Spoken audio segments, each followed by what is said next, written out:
לשנוא, The words of his mouth are iniquity and deceit. He hath left off to be wise and to do good. He deviseth mischief upon his bed. He setteth himself in a way that is not good. He abhorreth not evil. Thy mercy, O Lord, is in the heavens, and thy faithfulness reacheth unto the clouds. Thy righteousness is like the great mountains. Thy judgments are a great deep. O Lord, thou preservest man and beast. How excellent is thy loving kindness, O God!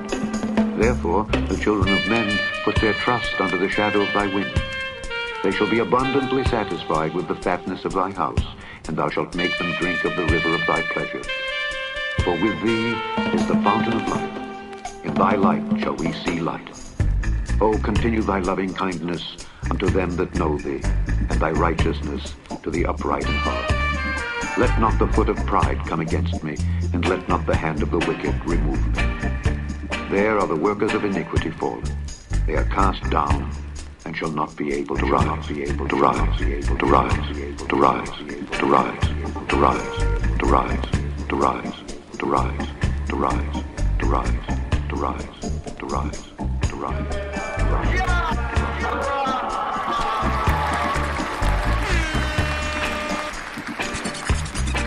Lion of Judah Society.